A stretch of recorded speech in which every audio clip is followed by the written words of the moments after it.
Marking its 40th anniversary in 2022, Blue Door is the largest emergency housing provider in York Region, providing life-saving support to children, youth, adults, seniors, and families at risk or experiencing homelessness. Along with offering emergency housing and housing retention support, in the past 2 years, Blue Door has expanded its service offering to further work toward preventing and ending homelessness through inclusion, the first supportive housing program for 2SLGBTQ+ youth in York Region. Construct, a social enterprise by Blue Door, providing supported skills training to help youth and adults break barriers to employment and secure meaningful careers in construction trades. And launching in 2022, a health hub which will include a nurse and in-reach system navigator to help people regain the health and well-being needed to secure and retain permanent housing. Join Blue Door's mission and become part of the solution by learning more at bluedoor.ca. We at On the Way Home would like to acknowledge the original stewards of whose lands this podcast is recorded on. In York Region, we recognize we're on the traditional territories of the Wendat, the Haudenosaunee, and the Anishinaabe peoples, and that this is the treaty lands of the Mississaugas of the Credit. And in Vancouver, we acknowledge that we are on the unceded territories of the Coast Salish peoples, the Musqueam, Squamish, and Tsleil-Waututh, whose presence on these lands continue to this day. Welcome to On the Way Home, a podcast dedicated to the issues surrounding homelessness and the incredible experts making a difference in the lives of homeless people. Remember to subscribe to the podcast anywhere you're listening and share it with a friend. Welcome to another episode of On the Way Home. I am your host, Michael Braithwaite from Blue Door. And as always, we are joined by not one, but two amazing guests today that I can't wait to get to. Before we get to our amazing guests, let me tell you a little bit about the good folks that bring you this podcast. Of course, I'm talking about our friends at the Canadian Alliance to End Homelessness.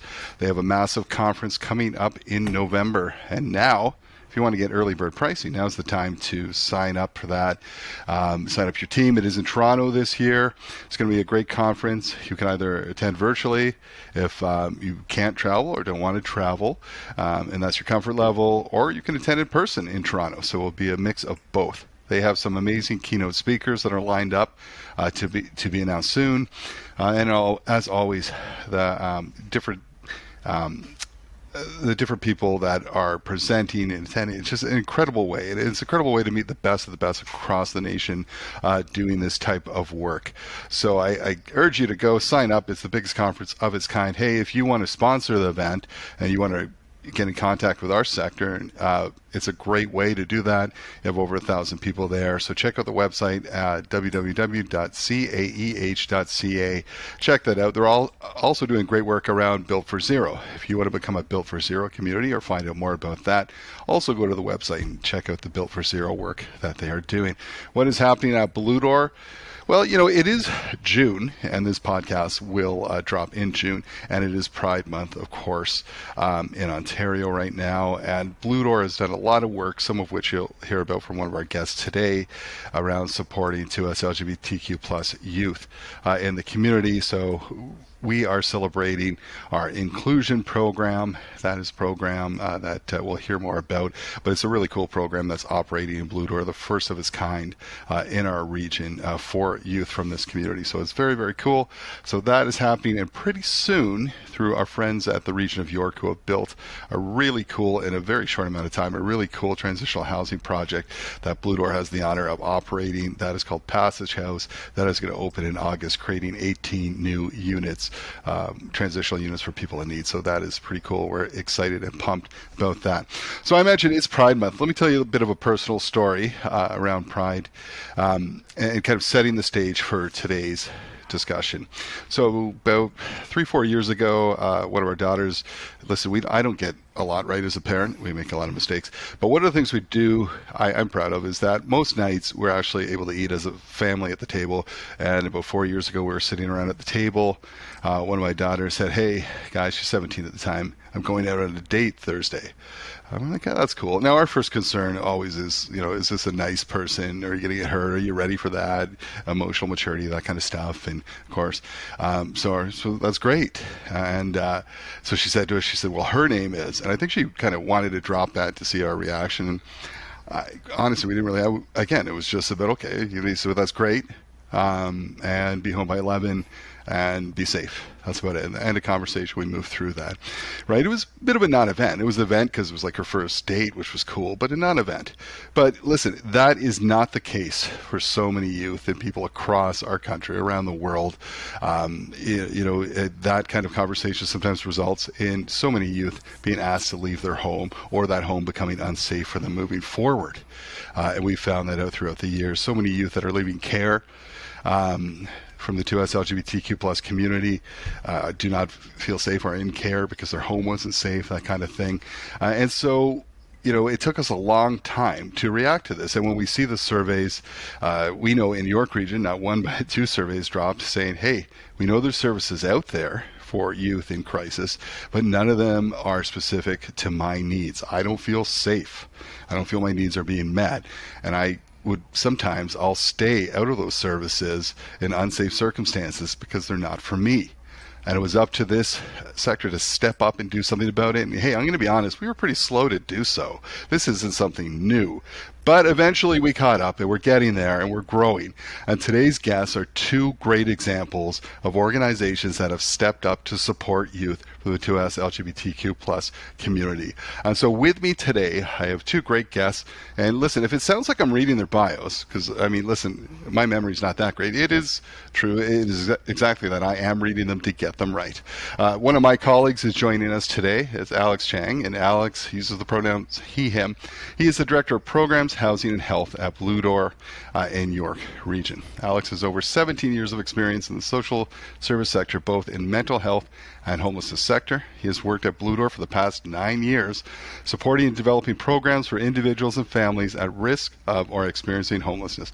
Alex has recently led the development of Blue Door's inclusion program, and his INN and inclusion, like an in, but it's inclusion, pretty crafty, which provides supportive transitional housing for 2S LGBTQ plus youth in and around York Region. As well, we are joined by our good friends at Trellis, and representing Trellis, we have Alyssa Jensen, uses the pronouns she, her, who is the case manager for Aura and Iris Place. Iris Place are 2S LGBTQ plus housing programs in Calgary, Alberta that operate through a nonprofit organization, which I mentioned, Trellis. Trellis is just an incredible organization doing big things in Calgary for youth, and this is one of the reasons why they're amazing. Alyssa works closely with young people who are queer and who are experiencing homelessness or at risk of homelessness. Aura has been operational for the past 5 years, and Iris Place is brand new program that started in April 2022, always advancing, listening to the voices of lived experience and acting on them. So way to go, Trellis. Alyssa has been working in the nonprofit sector for 9 years and holds degrees in child and youth care as well as social work. Alyssa is a queer cis woman who is deeply passionate about supporting her community and overcoming systemic barriers. Alex and Alyssa, welcome to the podcast. Thank you so much, Michael. Thank you. Excited to be here. Awesome. Well, it's great to have you here, and you're doing great work. I can't wait to hear more about it. We start the podcast usually with the same, well, I should say usually always, with the same first question for everyone, because although there's similar themes, it means a little different. The meaning is a little different for everyone. So we're going to start off with Alyssa and then move to Alex. Alyssa, what does home mean to you? Okay, so this is very philosophical. The definition of home to me, I think, has always meant safety and belonging, security and shelter. When I feel most at home, it's usually with people who care about me and who I feel like I could be myself around. Or when I'm in a space where I can go to recharge or where I can be myself, where I don't have to be on my guard.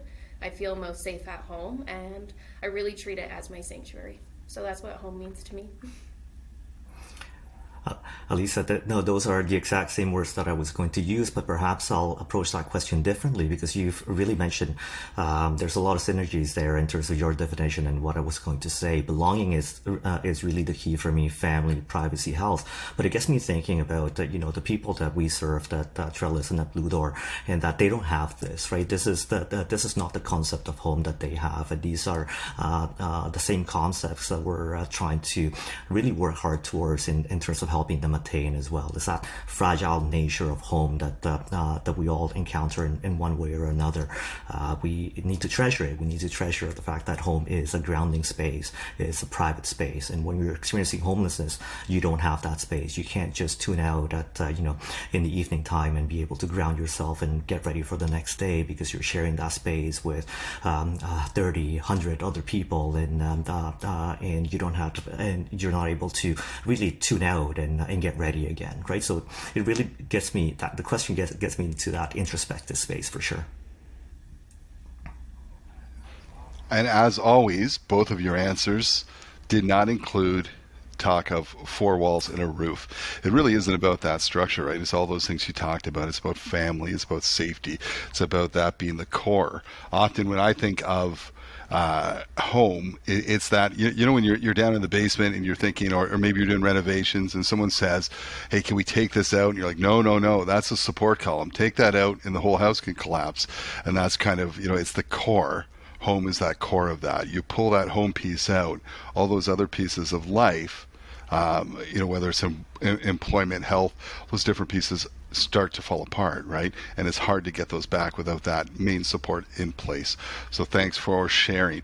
Alyssa, I'm hoping you could tell us a little bit more about Trellis. I mentioned it a little bit, but I didn't do it justice. And then when you're done with that, Alex, if you could tell us a little bit about Blue Door. Yes, so if you don't recognize the name Trellis, it's because we are a new agency, and that 2 years ago, Boys and Girls Club of Calgary and Aspen merged together to create Trellis. So we actually have a very rich history, and together we've been around for many years in Calgary. So now we are a nonprofit agency that is really wide-reaching in our community. We serve children, youth, families, adults. Really, I feel like we do everything. We have employment programs, after-school care, group care, foster care, housing. We're in high schools. We have a clinical team. I really feel like anything you think of, we probably do it. Wow, Blue Door. I hear so many synergies with what just Alyssa shared about Trellis, because we're a multi-services agency located in York, but we also do everything as well, and we're doing so much more. This year we're celebrating our 40th year, but for most of our history of those 40 years, we've been doing emergency housing, which is providing safety for individuals, families, youth that are experiencing homelessness.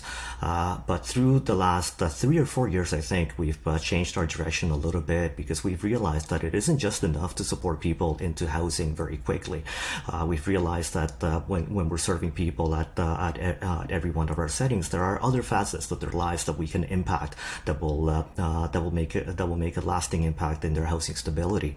So now we're focusing on how do we support people in terms of housing in the community, providing transitional housing. What is our role in being able to develop long-term affordable housing for the families, individuals that we serve.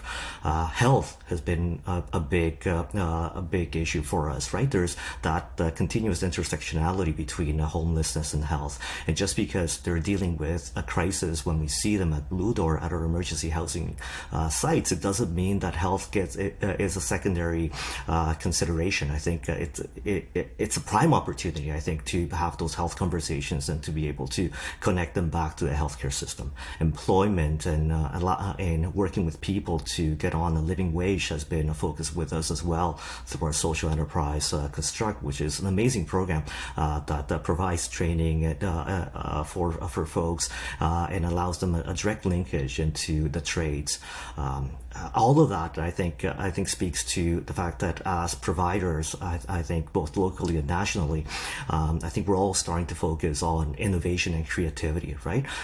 We're being asked left, right, and center to do more with what we have, and we also realize, I think, through the story that I heard from Alyssa and Trellis and us at Blue Door, and that thinking outside the box is really the way forward. How do we do more? What are some of the gaps that we continue to see day to day, and what is our role at each of our respective organizations, communities, to be able to address these gaps?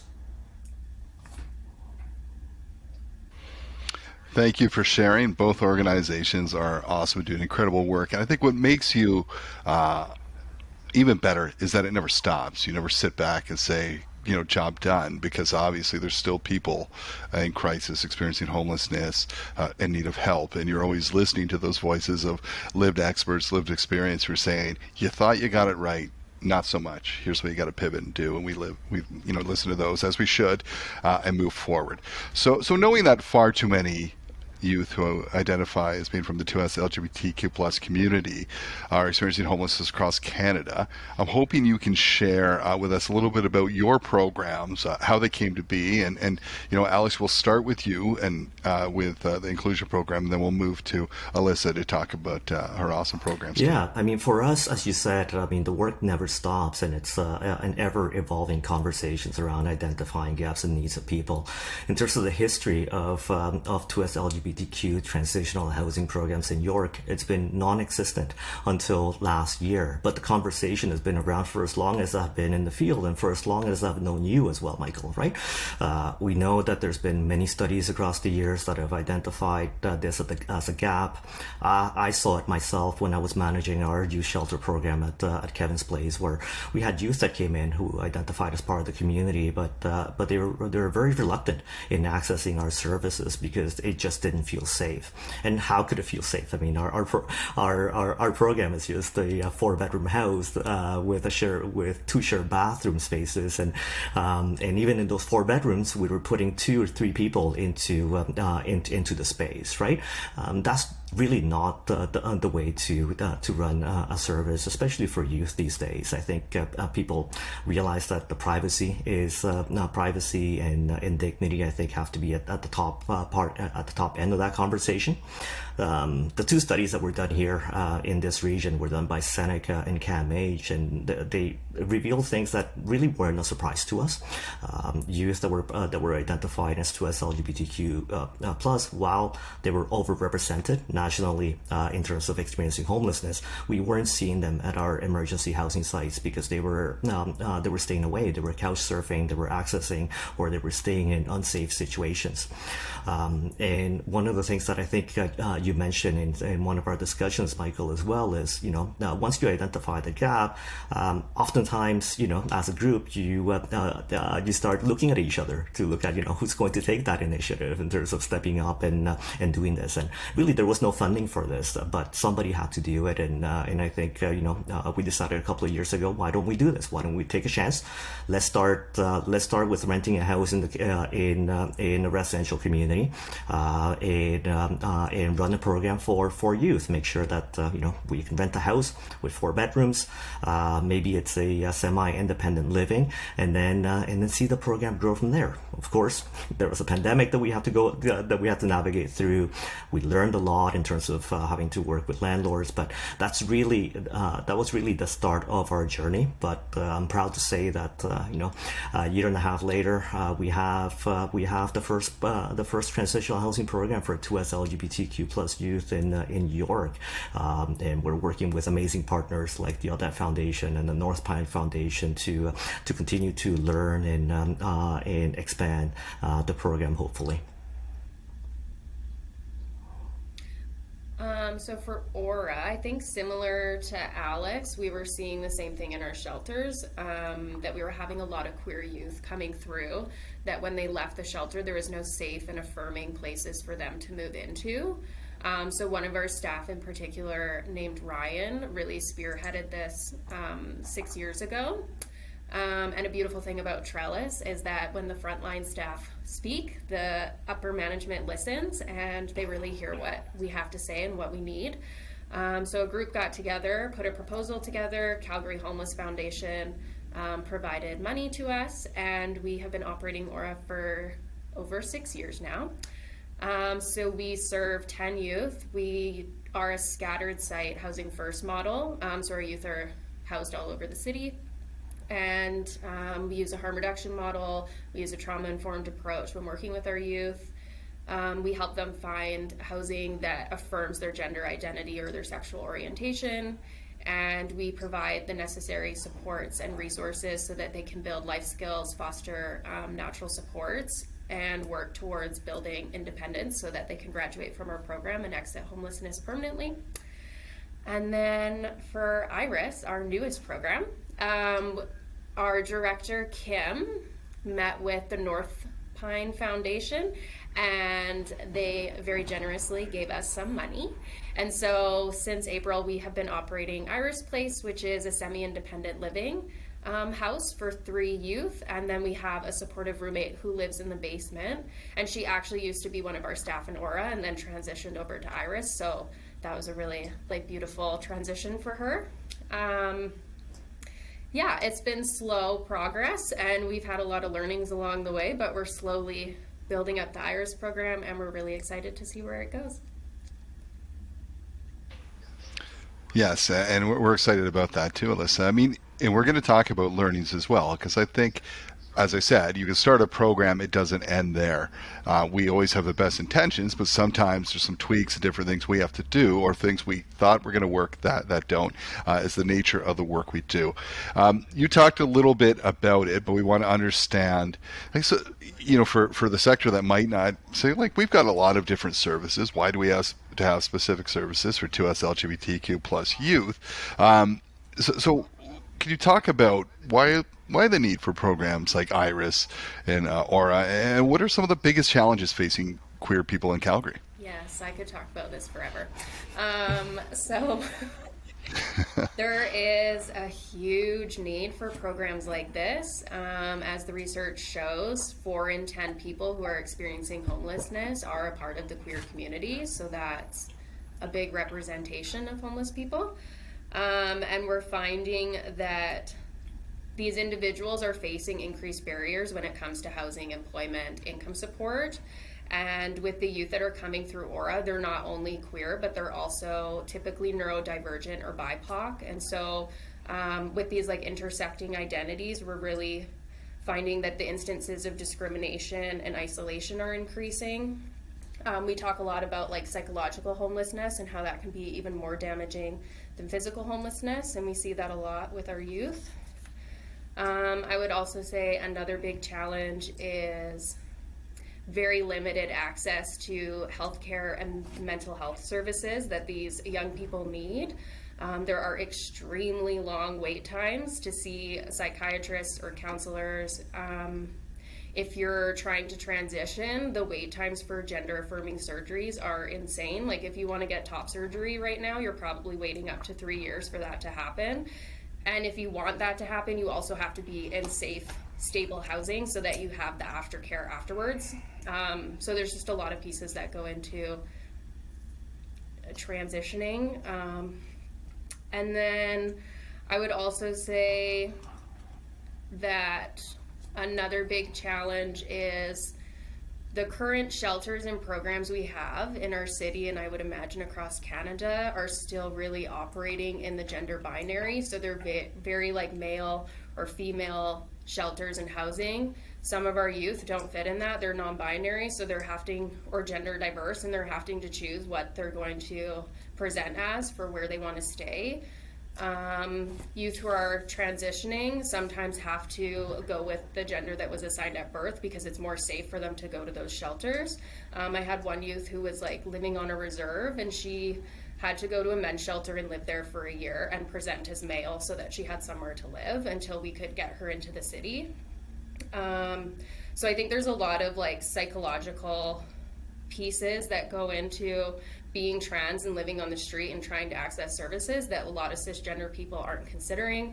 A lot of our systems are very cisnormative and heteronormative. We see a lot of policies and procedures that are really, really harmful to our youth. And I know people are trying their best and they don't realize what they're doing. So I think a lot of our work at Aura is also informing the community. We've created a lot of trainings at our agency that we give internally, and we're hoping to expand externally so that we can really start to break down some of these systems so that it's a safer place for everybody to be accessing services. Yeah. I'll wrap that up there. Probably. No, that's listen, one of the things I love, Alyssa, about this podcast, selfishly, is I get educated every time. by individuals like yourself. So thank you for that. I learned so much. And I will have questions later off camera just around some of this stuff, but it's incredible. That education and awareness piece that you build up, we always hear themes of that whole safety, if I'm going to get healthy and all, and so there's specific needs there. Alex, do you have anything when you look at, is it that different across York region from what Alyssa spoke to in terms of what it looks like and the needs of It's youth? not that different at all, Michael. I think I hear a lot of similarities, and I think it goes down to having services that are accessible to youth, right? As we mentioned before, and it's been the theme. Safety is one of the main concerns. Services are typically traditionally separated into genders. So how do we break out of that? How do we design programs that are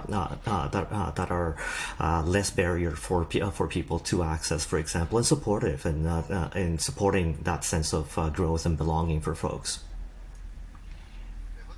And let's talk about that setup. You start touching on that. It leads us well into the but we'll start with you, Alex. And so you get this funding, and you know the needs there. Where the heck do you start? Like what things you have to take into consideration before trying to get it right out of the gate? I think right out of the gate, the first piece is engagement, right? We have to engage with the population of the folks that are going to be hopefully benefiting from the program, the service partners as well, the community. For us, it was a little bit of a weird time, right? Because we decided to undergo this journey in a pandemic. We needed to try and find a space and get a landlord on board. So it took us a while to be able to find a space. But even when finding a space, we wanted to make sure that it wasn't that it was a space in the residential area that wasn't going to put people's safety at risk, for example. And it was going to feel like what we talked about at the beginning, that it was going to feel like home, right? And what would that model of service be, right? Being realistic in terms of what we're able to be at this moment with the resources that we have, right? At the same time, taking into account, what we want to be in the future as well. So, settling in the model of service of providing youth with a space where they can be semi-independent, where they have a peer youth mentor that's going to be able to that they're going to be able to relate to, that they're going to be able to get guidance from, and that they're going to be able to get some navigation from. And I hate to mention this again, but it's really around creating that home environment and creating and fostering that sense of independence and belonging. And of course, it's about working with partners and communities to make sure that the word is out there, learning from programs like the programs at Trellis, like Pride Home in Winnipeg or Sprout House in Toronto, and being able to get all the knowledge that we can from all the research and sharing that knowledge as well. Yeah, thanks for that, Alex. This is funny. You mentioned something key there, is that, hey, reach out to others like Trellis, who kind of, and Alyssa, you really got the ball rolling in the country around this. And then, we looked to Sprout House, and I remember talking to Dr. Alex Abramovich, and he was saying, look, learn from us. Here's all the things we did that we wish we didn't.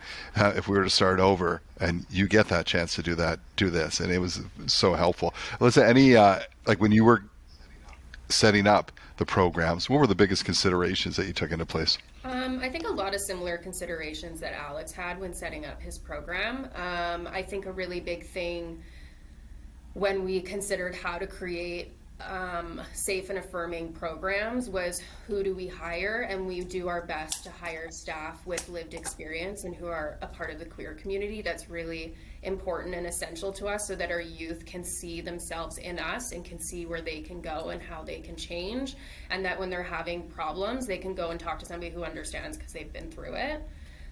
So that was a really big consideration for us. And then also making sure we set aside certain funding for things like having a gender gear closet that youth can access, so they can get binders or packers or shoes or makeup or clothing or whatever they need to feel like they can really be who they are. That was a really big consideration for us.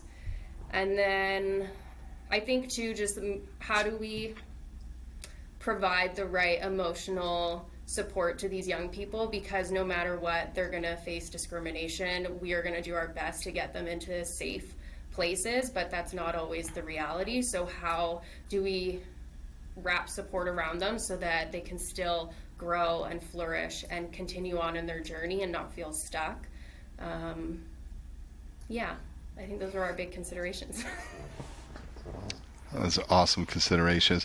So you've set up these two programs recently, Iris. What has the response in the Calgary community been? Has it been a positive response, challenging? We'd love to know. It's been amazing. We constantly have people going, how can I get my youth into your program? What is the referral process? Are you opening up more beds? So there's always a greater need, and people really are trying their best to get their youth into our programs, which is really exciting. And I think the most rewarding response has been from the young people. They typically always graduate from our program successfully, and they always have really positive things to say. They're always so generous with like sharing their stories. You can find a lot of their stories on our website about their journey through our programs. And also I think like from the community, the response has been great. We're always partnering with other agencies, and another thing that's really awesome is people reach out to us all the time to be like recipients of fundraisers. So I think that's really cool too. Like we'll have GSAs in high schools be like, oh, we chose Aura to donate our money to. So it's just like really sweet things like that. Oh, that's fantastic. Alex, what about New York region? What's the response been? Very similar experience to what Alyssa mentioned as well. I mean, the community has been amazing. We get a lot of requests for information. We, as Alyssa mentioned as well, we have a lot of people reaching out to want to get involved, want to donate. And when we look back at the response of the youth themselves, the young people themselves, has been it's been amazing. It's been emotional, I would say, right? I always remember the first time that our first youth walked into the program, right? It was that sense of bewilderment, sense of disbelief. And is this real? I mean, am I going to be able to live in this house? And is it an environment where you're not going to have people looking over our shoulders 24/7, sleeping around in the house, right? Or it was almost tears of joy for people. And that first experience, that first youth that we had, she brought along her small animal as well, her small dog, and that made us realize too that when we look at barriers to programs, animal companions are an important thing for us to consider. And early on in the program, we were very fortunate to have decided, this is something that we're going to do. We're going to accommodate people with animals, and it's been amazing because these little animals are really they're a source of support that sometimes we can't match, or they're almost as valuable as the support that they're getting from their peers, right? One example that I have in terms of that sense of belonging is one day our Francesca, our peer mentor at the program, was talking to a new youth that had just left their family. When they were in their family situation, they couldn't talk about their gender and the fact that they wanted to look at gender affirmation, right? And lo and behold, in the living room, we're having a discussion around Florida and what's happening there. And at the time, she was like, "Wow, are you having this discussion? Is this can I really express my feelings and tell you what I'm actually thinking about? Because in my family, I wouldn't have ever been able to bring this up, right?" So I think that really ties into, I guess, the response from the youth is it's a safe space. It's a space that we can be ourselves now, and that's a priceless. I think that's priceless for them. Now, I don't want to go too far down this rabbit hole. What I think Alex was referring to around that conversation was that "don't say gay" piece. And I think, sometimes with pride, people will say, do we still need pride if this is kind of a part of society and we're opening up and the changes are happening? And that is the exact reason, one of the many reasons why we still need pride. If you do not think transphobia, homophobia still exists, it absolutely does, and it's unfortunate. And it's through it should all year round, but through activities, through Pride, that you open up awareness, inclusivity, and really embrace things. So yes, and to have those conversations that where people feel safe is amazing. So thank you, Alex. You touched on it.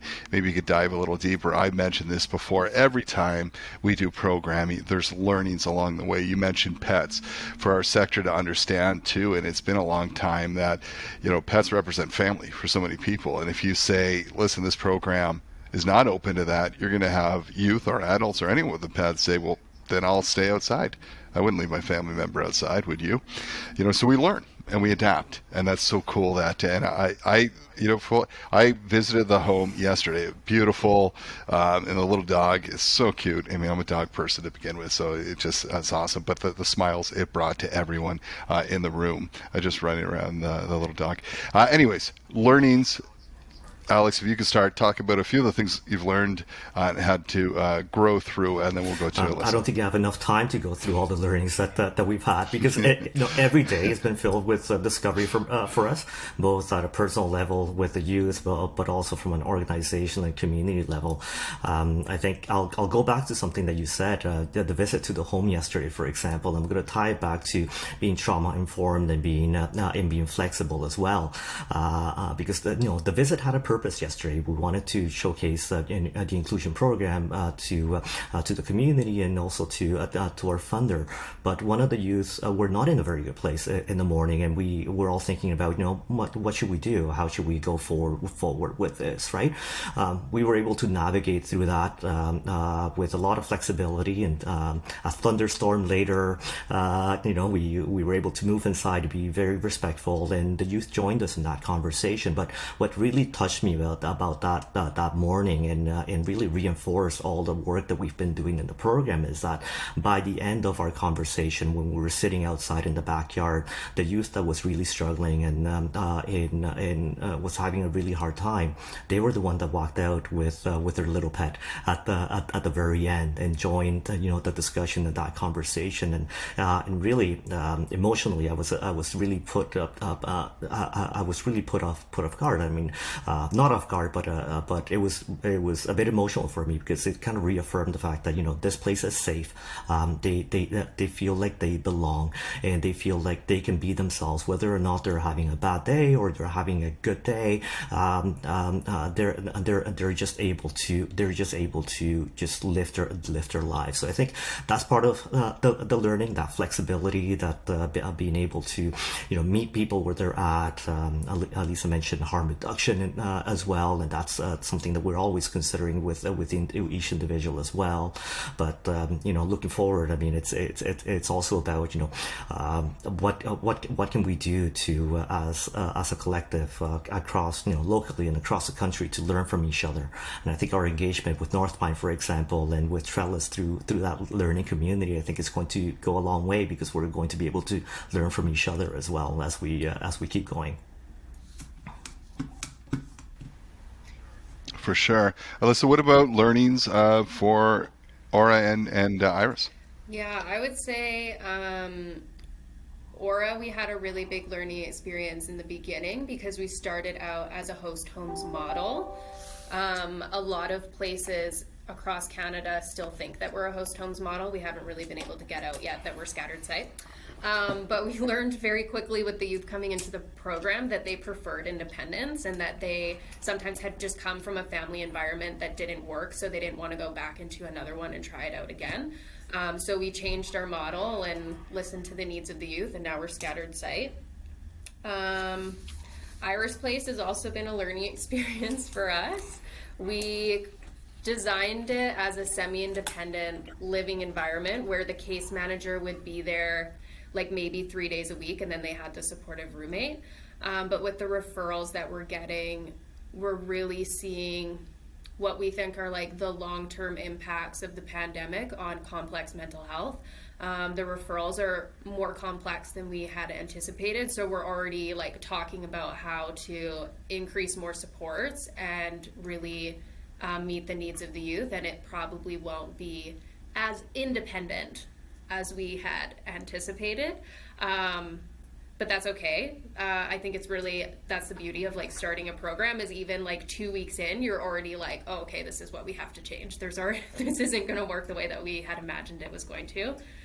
And then I think another big learning, particularly when working with the queer community, is how to foster senses of like a sense of community, especially in a scattered site model. So we have like a youth group. We don't run it right now because of the pandemic, but hopefully in the fall we'll be running it again. So we run a youth group 2 evenings a month, where all of the youth or any youth across our agency who are queer can come and spend time together and do activities or build life skills. And we learned through that like the youth really flourished. They found friends, they found community, and they weren't feeling as socially isolated. So yeah. Awesome. I love what you're saying. I mean, these programs are fluid in a sense, that always changing, right? Because the needs change as well. You have a pandemic, mental health needs, different needs come out, like it's just more and more less independent, as you're saying. So very cool that you're flexible in that way. So we are not all the way there. We're not saying, hey, we've got inclusion, we've got Iris, we've got Aura, and job done. Like this, there's still some huge gaps that need to be addressed. I'm hoping that, Alyssa, we'll start with you. What are some of the gaps you're seeing that you hope to address in the future? And Alex, if you want to add on after that, would be great. Some of the gaps I would say we're seeing in Alberta is that we need more affirming supports, not just tolerating. We really need places that accept our youth for who they are. I think one gap that we've really noticed over the last year and that we're currently pushing for in our agency is increased family and natural support for youth, because the really big narrative that is put out, I would say, by the media is that when you come out, your family is going to reject you. So these young people, I was one of the young people once. I thought my family was going to leave me. They didn't. But there is that fear, that inherent fear, and we see it in our young people, and they come out and maybe their parents initially don't have a great reaction. So now the youth is like, oh my God, I can't be here. I need somewhere else to live. They start couch surfing. And then they get referred to our program, and they're only like 15, 16, 17. But really what they need is a family support worker that can talk to the parents, help them process, and divert the youth from homelessness and keep them in the home, and just provide some like emotional support for the family, because it is a process for families to go through when somebody comes out. So we're really pushing for that, because we would love to keep mostly our under 18s still at home, still with their families, because when we take them and put them into scattered site, we're actually increasing the vulnerability. They're at risk for so many other things that they weren't at risk for when they were living with their families. So I would say that's one of the biggest gaps. We're slowly trying to change the narrative that coming out is still scary, but it doesn't always mean that you're going to be rejected by your family. Yeah. You know, it's funny, but like I always say quite often that we don't deal in after school specials, right? It's a process. And as you said, like sometimes you got to give the parents a beat for them to understand. It's not rejection. It's just unaware, I don't know. I have a ton of questions, and you can work through that. You're right. The best place, this is in foster care too. They always say, if we can, we want to keep youth, we want to keep young people with their families, right? The last case scenario is too, and what you're talking about too is diversion and prevention too. Is like going into the shelter system, into this system. It's a slippery slope. If we can prevent that and keep families together when it's safe, and I hear you saying that, and when we can, we absolutely want to do that. So very cool. Alex, what are you seeing as some of the gaps or some of the things that you have said, hey, we've seen this, either us or our partners, we want to work with others to address we've touched on a little bit of this already, but I think demand is going to be a gap for us. I mean, we're a small program that serves 4 youth at this moment and semi-independently. I mean, Alyssa mentioned that this earlier around the support the youth need. What we're finding is that not everyone will thrive semi-independently as well, right? And one of the things that we're looking at is how do we fill that gap? How do we also design a continuum to inclusion solution where youth that need much more support can also be served, and can also be served in a way that that they can access, much more intensive supports than we're able to provide at this moment as well. Because it's a bit of a continuum, I think, for us, right? Mental health, of course, is a big theme with youth, but with every population as well. Is how do we ensure that the youth are able to access the mental health supports that they need, gender affirmation, healthcare supports. How do we work within our local systems to ensure that that those gaps are closed up, and that we don't have to wait years on end to be able to access services, for example. And for us as a program, because we're so new, continuing that outreach in the community so that people know, at least here in York, that we're here, right? And hopefully, as we grow, we'll have more spaces that people can access as well, and meet some of that demand that we're seeing. Yes, and I hear you both with hopes for the future, growing, filling those gaps. It's so cool. Listen, Alex, if people want to find out more about Blue Door and Inclusion, where do they go? They can come to our website, bluedoor.ca. They can email us directly at info@bluedoor.ca, and we have a social media presence as well, Blue Door support through Facebook and Twitter, and of course listening to this podcast as well, right? So yeah.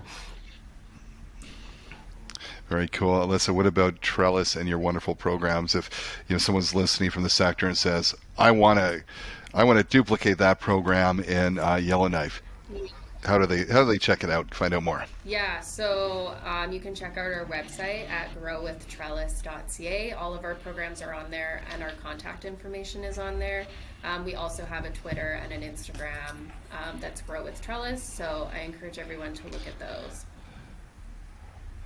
Very cool. Well, thank you so much for coming on today, for taking the time, for your leadership and making sure these programs are serving 2SLGBTQ plus youth.